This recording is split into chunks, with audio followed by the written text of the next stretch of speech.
두 번째 주제 발표는 김화연 신화마린 대표님께서 어항 일부의 마리나 개발을 통한 지역 경제와 일자리 창출 사례라는 제목으로 발표를 해주시겠습니다. 대표님 큰 박수 맞아주십시오.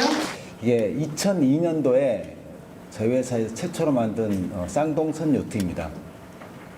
당시에 제주 중문에서 이제 국내 최초로 일반인을 대상으로 요트 체험을 하였는데, 그때 많은 사람들이 그런 말을 하였습니다.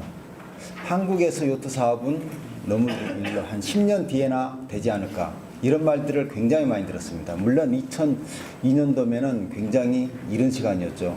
그래서 10년이 지난 2011년 역시 서울 마리나를 설계 시공을 하였는데, 이때쯤이면은 좀 잘 되지 않을까 하는 그런 기대감, 그런 부분들이 좀 있긴 하였는데, 역시 그때도 많은 사람들로부터 같은 얘기를 들었습니다. 한국에서 요트 사업은 좀 많이 이르지 않나. 그리고 10년은 되지 않았지만은 불과 한 달 전에 이 고성 당항포라는 곳에 국내 최대의 프라이빗 요트 클럽을 완공하였습니다. 네, 이곳 오너께서도 무슨 말을 하셨겠습니까? 예상되시죠? 한국에서 요트 사업은 너무 이르다라는 거예요. 그러나 다행스럽게 10년 걸린다는 얘기는 하지 않으시더라고요. 앞서 설명하신 상생을 언급하셨는데, 제가 올해로 요트 사업을 시작한 지 19년이 되는 해인데, 어촌어항을 개발하고 거기에 어떤 요트 관련된 사업을 유치하는 것만이 가장 국내 활성화, 발전이 될 수 있는 길이라 저도 믿습니다. 그러기 위해서는 상생이 필요한데, 상생이란 말 그대로 두 가지 또는 여럿이 서로 공존하면서 살아가는 뜻합니다.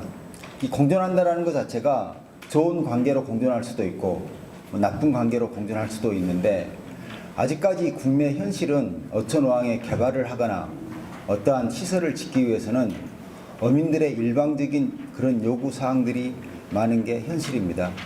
물론 이것도 좋은 어떠한 상생으로 가기 위한 한 과정으로 생각은 하고 있습니다. 지금 보시는 사진은 2006년도에 제가 직접 가서 촬영한 사진입니다. 좌측의 사진이 멸치 가공 공장입니다. 주변에 멸치 가공 냄새가 가득하고, 그리고 주민들의 출입이 제한되고, 이 마을에서는 어떻게 보면은 그다지 좋은 그런 그 시설은 아니었죠. 그리고 바로 앞에 보면은 어선을 가공하는 그 어선들이 정박하는 정박장이 있었습니다. 제가 볼 때는 2006년도니까 굉장히 오랜 시간이죠. 여기에 소규모 이런 수변 호텔이라든가 전원주택이라든가 타운하우스라든가 이런 걸 건설해서 앞에 요트 몇 척을 띄워놓고 함께 어우러지는 그러한 어떠한 시설물들이 들어오면은 이 지역에 대한 발전이라든가 어촌어항이 많이 변하지 않을까, 그런 생각들을 많이 했습니다. 더군다나 어선이 정박할 정도면은 큰 어선이기 때문에 어떠한 일반적인 그런 요트 보트들은 다 접안이 가능한 그러한 곳이었습니다. 이러한 곳에 오랜 기간 동안 이것이야말로 이런 그 자연 어떠한 입지 조건을 활용해서 짓는 게 가장 사업적으로도 저렴하고 가능성이 있겠다 싶어가지고 건설사라든가 많은 곳에 이렇게 알아는 보긴 했는데, 당시에 너무 이런 시간에 그러한 요트 관련 사업이라든가 리조트를 알아보니까 결국에는 굉장히 비용적인 측면, 여러 가지 사회 분위기, 모든 것이 겹쳐져서 결국에는 포기하고 말았습니다. 그곳이 어디냐면은 바로 통영입니다. 한라해상 국립공원에 위치하고 주변에 볼거리, 먹을거리가 굉장히 풍부한, 그리고 바로 산 너머에 금호 리조트가 있고, 그리고 안쪽으로 들어와 있는 이런 만 형태의 지형이다 보니까 별도의 어떠한 방파제 시설 없이도 충분히 가능했던 그런 지역이었습니다. 그래서 결국에는 좀 전에 얘기했듯이 포기를 하고 어느 정도 시간이 흘러간 거죠. 8년이 지난 어느 날 2013년이죠. 제가 지인으로부터 전화 한 통을 받았습니다. 바닷가에 호텔을 짓는데 클럽하우스도 좀 설치를 해야 되겠고, 그리고 요트 게르장도 있어야 되고, 주민들 간에 어떠한 좀 문제도 생길 것 같으니까 여러 가지 협상이라든가, 그리고 가장 중요한 지자체로부터 이런 저명 허가, 이런 관련된 인허가를 좀 해줄 수 있냐는 그런 요청을 받았습니다. 그래서 제가 주소를 물어봤죠. 제가 8년 전에 알았던 바로 그 멸치 공장이었습니다. 그 왼쪽에 보시는 그 멸치 공장 사진이 우측에 보이는 것처럼 이런 초가 형태 30여 개 고급 객실이 있고, 앞쪽에 요트 계류가 가능한 그러한 수변 리조트로 변모가 되었습니다. 물론 그 등산로, 처음에는 일반인 출입도 제한되었고 등산로도 다 막혀 있고 이런 산책로도 없었지만은 호텔이 들어선 이후에 등산로와 산책로, 자전거 도로, 주변 환경이 굉장히 좋아졌습니다. 지금 보시는 것처럼 그 지역이 왼쪽에 있는 예전의 멸치 공장이었던 곳이 지금의 이런 요트 리조트, 그리고 우측에는 많은 어선들이 공존해 있는 이러한 어촌 마을이었습니다. 지금 보시는 것처럼 어선과 고급 요트들이 이렇게 공존해 있는데, 이게 처음에는 좀 부자연스러워 보일지는 몰라도 굉장히 어떠한 그 개발 사업에 있어서 중요한 의미가 있다고 봅니다. 한 공간에서 과거와 그리고 현재, 미래를 볼 수 있는 그러한 어떠한 그 개발 의미가 있으며, 보시는 지금 사진에 보시는 것처럼 이게 마을 자체에 굉장히 많은 주민들이 살고 있었습니다. 이게 단순한 어떤 들어오기 때문에 상생해라는 그런 마음으로 이루어진 건 결코 아닙니다.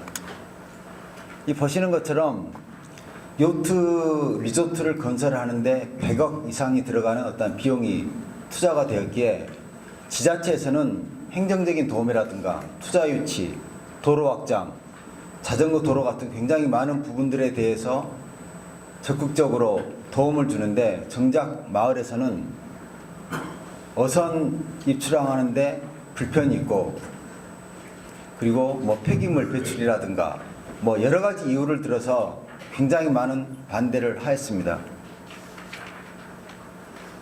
리조트를 짓기도 전에 공유수면 점사용 허가를 받는 데서만 무려 1년이라는 시간이 걸렸습니다. 일반적으로 공유수면 점사용 허가를 받기 위해서는 기본적인 서류 외에 그 지역 주민들의 동의서를 받아야만 합니다. 근데 동의서를 받으려고 하면은 국내 대부분의 모든 어촌 마을에서는 적게는 3개, 서너 개, 많게는 9개, 10개 정도 되는 그러한 단체들이 많이 있습니다. 예를 들면 가장 영향력이 있는 어촌계, 그리고 제주도 같은 경우에는 해녀계, 육상에도 물론 육지에도 해녀계가 있긴 하지만은, 그리고 청년회, 마을발전위원회, 선주협회, 부녀회 등등 굉장히 다양한 단체들이 존재합니다. 이러한 모든 단체들의 동의를 받아야만이 공유수면 점사용 허가를 받아가지고 건설이 가능합니다. 그런데 문제는 이러한 모든 단체로부터 점사용 허가 동의서를 받기가 쉽지가 않다라는 거예요. 지역마다 어떠한 그 지역에서 유치하려고 하는 생각들도 다르고, 단체마다 어떠한 또 이권도 있고 다양한 생각들이 있기 때문에 쉽지 않다라는 겁니다. 당시에는 저희가 좀 알아본 바로는 이 지역에서 대부분 어느 그 마을이나 영향력이 있는 단체나 영향력이 있는 단체장이 있습니다. 그 단체장을 파악해서 접근하는 게 일단 중요하고, 통영 같은 경우에는 당시에 그 이장이 굉장히 많은 영향력을 행사하고 있었습니다. 그래서 저희가 이장한테 가가지고 여러 가지 설득을 시킨 거죠. 이러이러한 시설이 들어오면은 마을에 부동산이라든가 발전이라든가 그리고 뭐 관광객 유입이라든가 심지어 일자리 창출이라든가 다양한 부분에 대해서 마을에 많은 발전이 있으니 좀 동의서에 허가를 좀 해달라. 그걸 한 3, 4개월 정도 제가 설득을 하고, 그리고 필요에 따라서는 한두 단체 또 개별적으로 만나가지고 설명을 드리고, 그리고 여러 번 마을에 가서 설명회를 많이 드린 결과 결국에는 일정 금액 마을 발전 기금을 주기로 하고 합의를 해서 저러한 시설물이 들어선 겁니다. 근데 문제는 최종 들어서기 직전에 통영시청에서 저희가 모든 서류들을 제출했음에도 불구하고 불과 한 3, 4일을 앞두고 민원이 다시 제기가 된 겁니다. 그 민원의 원인이 무엇이냐?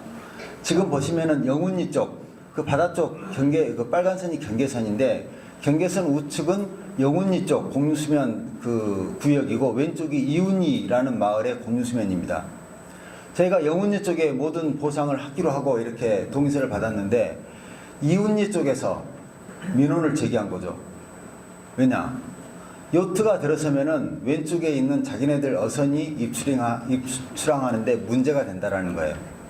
상식적으로 봐도 좀 말은 안 되지 않습니까? 저 넓은 항과 저 넓은 그 방파제 입구에 있는데 어선에 문제가 된다라는 건 누가 봐도 좀 억지이긴 한데, 그래도 민원을 제기를 하니까 어떡합니까? 결국에는 두 개 마을 다 마을 발전 기금을 주고 합의를 해서 이렇게 건설을 하였습니다. 지금 두 번째 사례를 발표 좀 하려고 하는데, 이 부분은 지금 종료 5분 전이라 그래서 제가 앞부분은 좀 넘어가고 간단히 내용만 설명드리도록 하겠습니다. 고성 다항포인데 처음에 얘기했듯이 불과 한 달 전에 완공한 시설입니다. 이곳은 지금 보시는 것처럼 뭐 만으로 들어와 있어가지고 굉장히 안전한 항이고, 특별한 어떠한 어민들의 활동이 이렇게 활발한 곳은 아닙니다. 지금 그곳에 왼쪽에 있는 사진은 이런 앞쪽에 있는 요트 계류장들의 회원 문제 모집을 위한 고객들의 숙박시설입니다. 어떻게 보면 국내 최대의 프라이빗 요트 클럽인데, 이 마을 역시 주민들의 어떠한 도움을 받아가지고 완공한 시설 자체는 사진으로 봐가지고 좀 작아 보이는데, 한쪽 편이 이쪽에서 여기까지가 150m 정도 되는 굉장히 큰 규모가 큰 그런 개인 시설입니다. 다행히 이 마을에는 어촌계는 없었습니다.